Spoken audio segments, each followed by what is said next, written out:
भारतीय योग संस्थान ढेंकानाल योग जिल्लार कोरिया योग केन्द्र में वार्षिक उत्सव पालित। आज सकाल 6टा ठारू कोरिया योग केन्द्र में वार्षिक उत्सव धूमधाम रे पालन करा जायछि।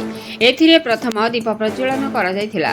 श्री सुरेश कुमार महापात्र जी सभापतित्व करथिले और सम्मानित अतिथि भाव रघुनाथ रेड्डी जी मध्य मंचासीन होइथिले। ढेंकानाल योग जिल्लार जिला प्रधान सुशील जी और उपप्रधान रघुनाथ जी, जिला मंत्री दिलीप जी और जिला संगठन मंत्री डॉक्टर नीरज जी मंचासीन होइथिले। मंच परिचालना रघुनाथ त्रिपाठी जी करथिले। प्रथम स्वागत ओडिसी नृत्य करा जायथिला। श्री विजय कुमार साहू जी पुष्प वृक्ष देई अतिथि और जिला अधिकारी माननकु सम्मानित करथिले। एथिरे कोरिया योग केन्द्रर समस्त साधक साधिका आसन प्रदर्शन करथिले। संगीत इंदिरा जी, सुजाता जी, स्मिता जी, स्वर्णलिका जी, स्नेहमयी जी गण करथिले। शरद कुमार लेंका जी वार्षिक विवरणी पाठ कराइथिले। प्रतापपति आसन और रघुनाथ रेड्डी जी प्राणायाम करथिले। योग द्वारा किपरि लाभ मिलिबो सुरेश कुमार महापात्र जी कहिथिले। शेषरे डॉक्टर धर्मानंद पृष्टि जी धन्यवाद इंदिरा जी शांति पाठ कराइथिले। सभा सांग पर जलपान करी आनंदरे करथिले। कोरिया योग केन्द्रर सहयोगी माने उमेश जी, अभिमन्यु जी, सरोज जी, विभूति जी, सनातन जी, नरेश पाल जी, रघुनाथ जी अन्य माने सहयोग करथिले। शेषरे प्रत्यागमन करथिले और संध्यारे सांस्कृतिक कार्यक्रम मध्य करा जायतिला। शुभम बाणी का रिपोर्ट, मसिया न्यूज। आपण मसिया न्यूज यूट्यूब चैनल को सब्सक्राइब कलेनि कि जदि करिना हंती एबे करिनियंतु। एहा सह मसिया न्यूज रो फेसबुक पेज को और ट्विटर को फॉलो करंतु। ता सह मसिया न्यूज रो ऐप आसी गलानी। निज मोबाइल रो प्ले स्टोर रो डाउनलोड करनियंतु। जय जगन्नाथ। साधारण लोक किए करिपाइबो नाही। प्रथम से आगुर जोड़िकी अछंती पूर्व जन्मर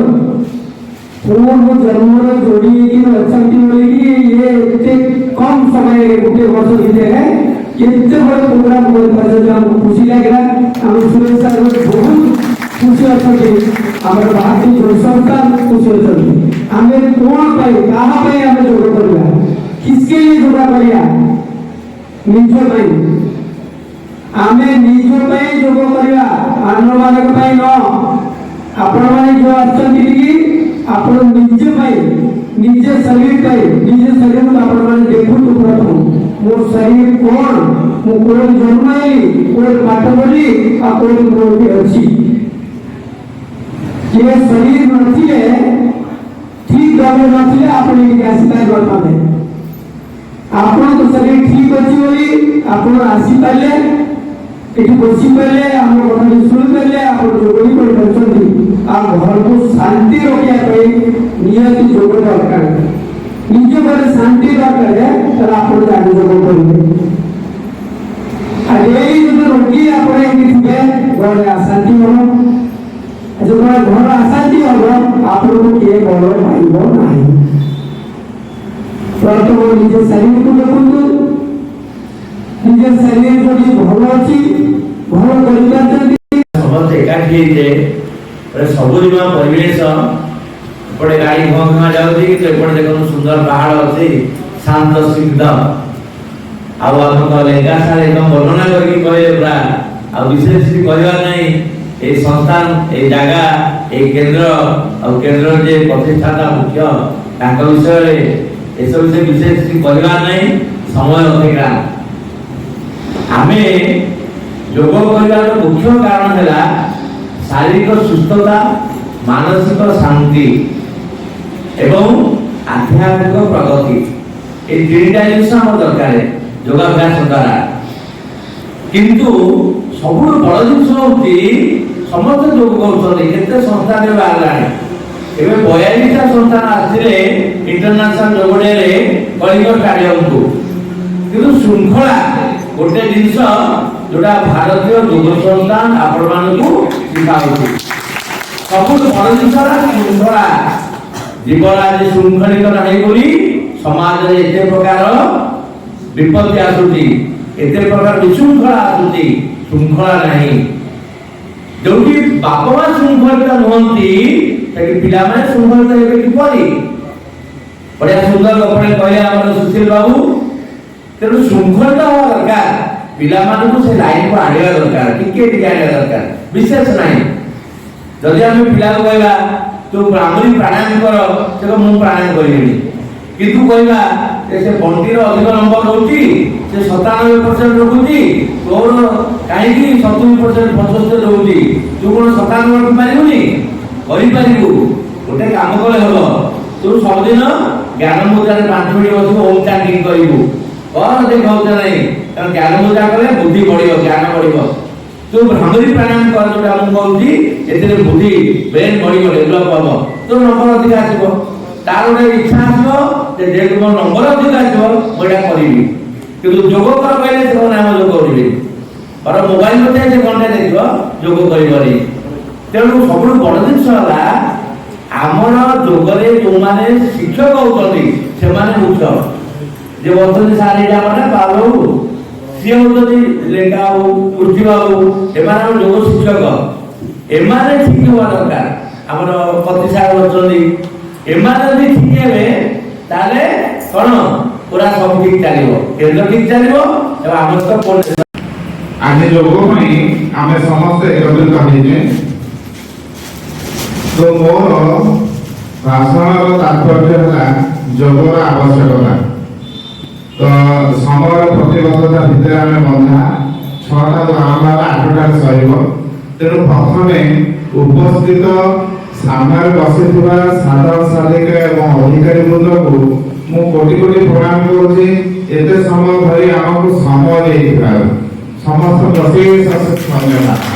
ଶୃଙ୍ଖଳାର ସହିତ ଗୋଟିଏ ଗୋଟିଏ ଧାଡ଼ିରେ ବସି ଯେଉଁ ଶୃଙ୍ଖଳା ଦେଇଛନ୍ତି ଆମକୁ, ସେଥିପାଇଁ ମୁଁ କୃତକୃତ୍ୟ ହେଇଯାଉଛି ଏବଂ ସମସ୍ତଙ୍କୁ ସାଧୁବାଦ ଜଣାଉଛି।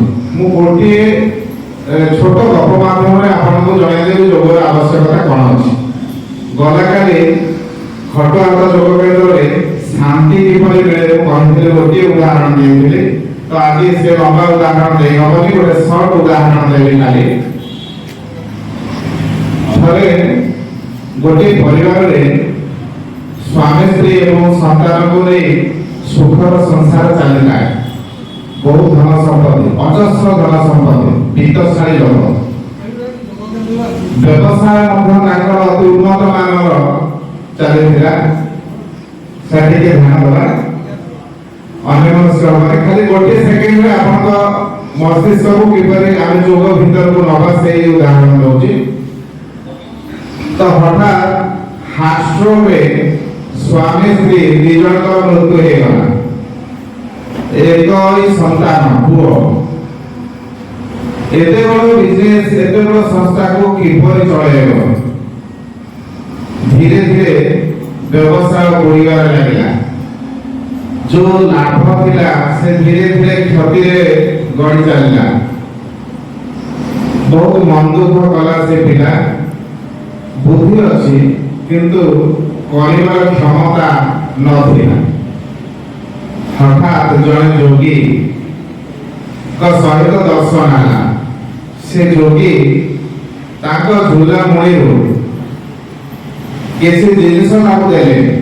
କହିଲେ ବାବା ଏ ଜିନିଷକୁ ରଖ, ପ୍ରତିଦିନ ସୂର୍ଯ୍ୟ ଉଦୟ ପୂର୍ବରୁ ଏହାକୁ ନିଜ ବାଡ଼ି ପଟେ ଏବଂ ନିଜ ସଂସ୍ଥାର ଯୋଉଠି ରହୁଛେ ଘର ଅଗଣାରେ ତାକୁ ବିଞ୍ଚି ଦଉ।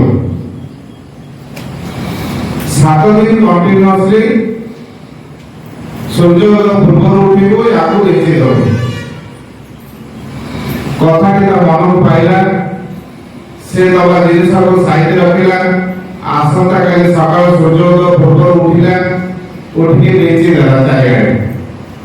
ପୁଣି ନେକ୍ସଟ ଦିନ ଉଠିଲା, ସେ ଯୋଗୀ ଦେଇଥିବା ଜିନିଷକୁ ପୁଣି ବିଞ୍ଚି ଦେଲା। ଏମିତି 7 ଦିନ ହେଲା ପରେ ଧୀରେ ଧୀରେ ତାର ବ୍ୟବସାୟ ସ୍ଥିତିବାନ ହେଲା। ଯେମିତି କ୍ଷତିଗ୍ରସ୍ତ ହଉଥିଲା ସେମିତି ଆଉ କ୍ଷତି ହେଲାନି। ଏମିତି କିଛି ଦିନ ଗଲା ପରେ ଲାଭ ହିଁ ଲାଭ, ସବୁଗୁଡ଼ିକ ଲାଭ ତାର ପୁନର୍ବାର ଫେରି ଆସିଲା। ଦିନେ ସେଇ ଯୋଗୀ ପୁଣି ଦେଖା ହେଲେ। କହିଲେ ବାବା ଠିକ ଅଛ ନା? ଆପଣଙ୍କ କୃପାରୁ ବଢିଆ ଅଛି। ଏଇଠି ଏତିକି ବିରାମ ଦେବା ଉଦାହରଣକୁ ଯୋଗୀ କଣ ଦେଲେ ସେ ଖାଲି ମାଟି ମୁଠାଏ ଦେଇଥିଲେ ସେ ଝୁଲାରେ ଆଉ କିଛି ଦେଇନଥିଲେ ସିମ୍ପଲ ଖାଲି ମାଟି ମୁଠେ ଅର୍ଥାତ୍ ସେ ପିଲା ଏତେ ଅଳସୁଆ ଥିଲା ଏକୋଇରି ବଳା ସନ୍ତାନ ଥିଲା ଯାହାକି ଦିନ 9ଟାରେ ଉଠେ କାର୍ଯ୍ୟ କରିବା ପାଇଁ ବହୁତ ଅଳସୁଆ ଯେହେତୁ ସବୁ ପ୍ରକାର ବ୍ୟବସ୍ଥା ଥିଲା ତାଙ୍କର ବିତ୍ତଶାଳୀ ଲୋକ ସେ ବହୁତ ଅଳସୁଆ ଥିଲା ଯୋଗୀ ଖାଲି ତାକୁ ସୂର୍ଯ୍ୟ ଉଦୟ ପୂର୍ବରୁ ଉଠେଇ ଦେଲେ ଅର୍ଥାତ୍ ସେ ମାଟିର ବିଷୟ ସେ ମାଟି କଣ ସେ ଜାଣିଲେ ନା ଏଥିରେ କଣ ମନ୍ତ୍ର ଅଛି ଯୋଗୀ ମନ୍ତ୍ରିତ କରିକି କିଛି ଦେଇଛନ୍ତି ଜିନିଷ ତାକୁ ଉଣିଦେଲେ ମୋର ବହୁତ ଉପକାର ହବ ସେ ଭାବନା ନେଇ ସେ ପ୍ରତିଦିନ ସକାଳୁ ଉଠିକି ବିଞ୍ଚି ଚାଲିଲା ଅର୍ଥାତ୍ ତାକୁ ଯୋଗୀ କଣ କଲେ ସୂର୍ଯ୍ୟୋଦୟ ପୂର୍ବରୁ ଉଠେଇ ଦେଲେ ଆଉ ସବୁ ତା କାର୍ଯ୍ୟ ସେ ନିଜେ ଯାହାକୁ ଜଗିବା କଥା ଜଗିଲା ଯାହା କରିବା କଥା କରିଲା କାରଣ ସୂର୍ଯ୍ୟୋଦୟ ପୂର୍ବରୁ ଉଠିଗଲା ତେଣୁ ଏ ଆମ ସଂସ୍ଥା ସେମିତି ଶୋଇଥିବା ଲୋକକୁ ଉଠେଇ ଦେବା ଉଠିଥିବା ଲୋକକୁ ବସେଇବା ବସିଥିବା ଲୋକକୁ ଚଲେଇ ଦେବା ଏବଂ ଚାଲୁଥିବା ଲୋକକୁ